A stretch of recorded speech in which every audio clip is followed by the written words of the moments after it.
Hello students, in today's class we are going to learn 8th standard science lesson number 15, that is sound. So in this video we are going to see question answer of this chapter. So let's start. This is chapter number 15 sound. So already इसके पहले की videos uploaded हैं, आप playlist में check कर सकते हैं. हर एक सब्जेक्ट की वीडियोस आपको मिल जाएंगे. How is sound produced? So sound is produced by the vibrations of an object such as stretched membrane or a string under tension.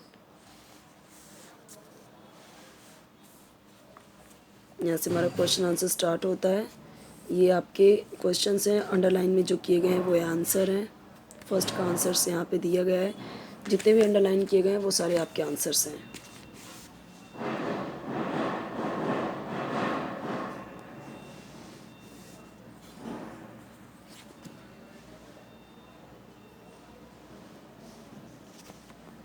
यहाँ पे ये सारे ट्रू फॉल्स के आंसर्स हैं. ये फिलिंग द ब्लैंक्स, ये ट्रू फॉल्स के दो क्वेश्चंस हैं.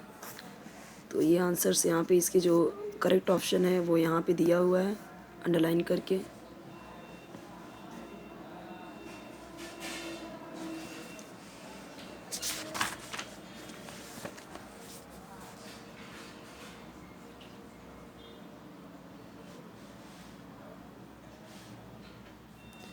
What is sound? Sound is a form of energy which produces sensation of hearing in our ears. तो साउंड क्या है? एक एनर्जी का फॉर्म है जो क्या प्रोड्यूस करता है? सेंसेशन. हमारे जो कान हैं तो उसमें सुनने का मतलब सेंसेशन प्रोड्यूस करता है जिससे हमारे कान को सुनाई देता है. Next, what is vibration? Vibration क्या है? बहुत ही रैपिड होता है, तेज होता है. To and fro periodic motion of an object about its mean position. Compression क्या है? यहाँ पे रेयरफैक्शन क्या है? ये सारे यहाँ पे छोटे छोटे आंसर्स हैं जो इजी हैं. अब जैसे यहाँ पे बोला गया कंप्रेशन क्या, तो जैसे हमें पता है कि जो साउंड वेव होता है वो ट्रैवल करता है through air.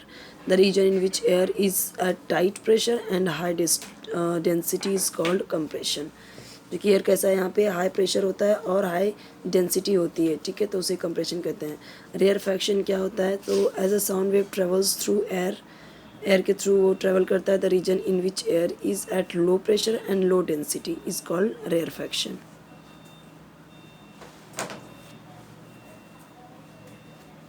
What is the relation between the frequency of vibration and the vibrating length or height of the air column?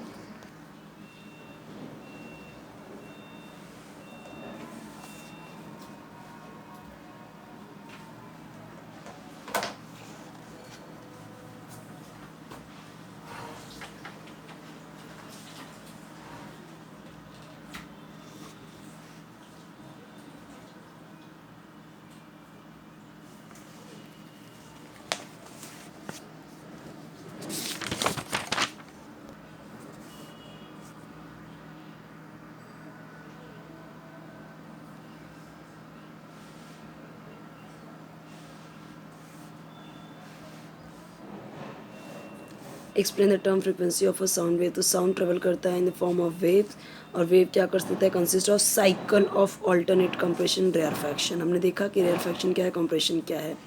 The number of cycle produced in the air or any other medium as per second is called the frequency of the sound wave. Okay, और ये क्या express करता है? Hertz, यानी H Z इसका short form है. 1 hertz is equal to 1 cycle per second और 1 vibration पर सेकेंड और 1 ऑसिलेशन पर सेकेंड.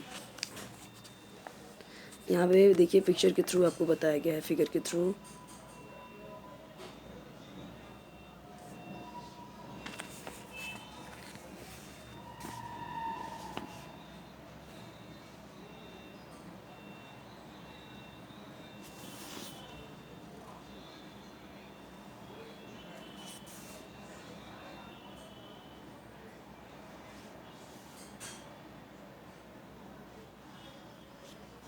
अब यहाँ पे देखिए फ्रिक्वेंसी बोला गया है कि सारे गामा पाधा निसा का क्या है फ्रिक्वेंसी.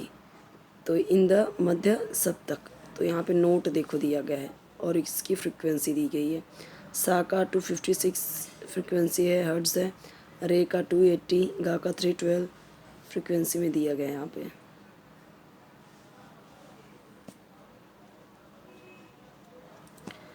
फ्लूट के बारे में देखिए क्या बोला गया है, it is a wind instrument. हमें पता है कि हवा उसमें भरी जाती है तो आवाज़ आती है ना।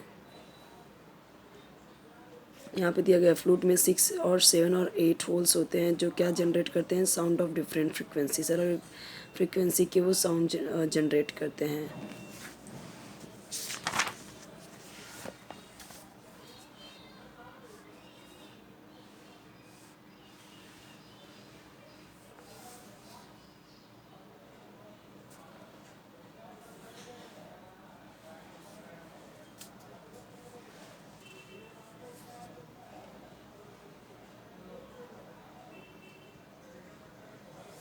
How is sound produced in the human larynx and a loudspeaker?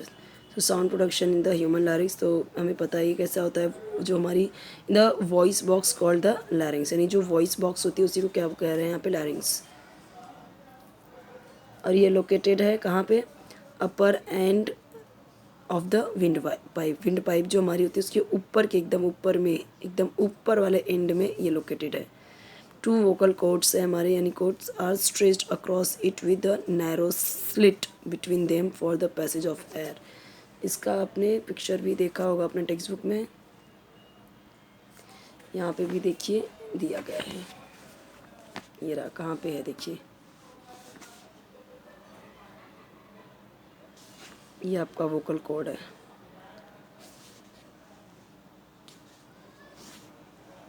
Oesophagus, trachea, ये सब इसमें दिया गया है।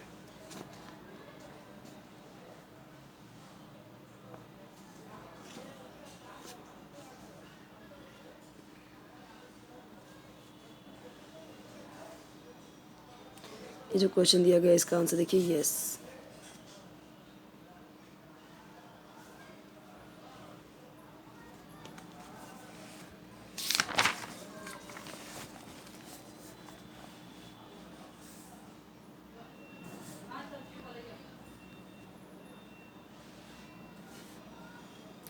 सो आपके हर एक वीडियोस अपलोडेड हैं, हर एक चैप्टर्स के आप प्लेलिस्ट में चेक कर सकते हैं। हर एक स्टैंडर्ड के, इवन 3rd स्टैंडर्ड से आपको 12th स्टैंडर्ड के वीडियोस मिल जाएंगे हर एक सब्जेक्ट के। और चैनल को ज़रूर सब्सक्राइब कीजिए, वीडियो लाइक कीजिए, फ्रेंड्स के साथ शेयर कीजिए, और कोई भी वीडियो चाहिए तो कमेंट सेक्शन में बताइए। ओके, ये इजी है, यहाँ पे साइंटिफिक रीज़न बताना है आपको इसका, कि astronauts on the moon can not hear each other directly. अभी इसका आंसर यहाँ पे दिया नहीं गया है, ठीक है। तो ये बोला गया आपको कहाँ से मिलेगा, टेक्स्ट बुक पेज नंबर 105 पे, जो कि क्वेश्चन नंबर 7 का 3 वाला आंसर है, ठीक है।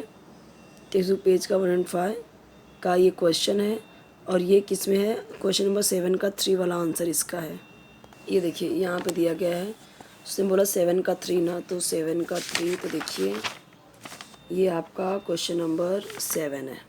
तो 7 का 3 अगर हम देखिए तो यहाँ पे, और ये जो आंसर है ये टेक्स्ट बुक में ही दिया हुआ है आपको, तो ये उसका आंसर लिखना है आपको, ठीक है। वो एस्ट्रोनॉट वाला ऐसे जैसे दिया गया वैसे ही कॉपी नहीं करना है। बहुत सारे बच्चे क्या करते हैं, जैसे ये दिया हुआ है ना, यही कॉपी कर लेते हैं वर्कबुक में, तो वो रॉन्ग हो जाता है। वो आपको आंसर लिखना पड़ेगा, बाकी का तो आंसर दिया हुआ है। ओके, नेक्स्ट चैप्टर 16 हम देखेंगे नेक्स्ट वीडियो में।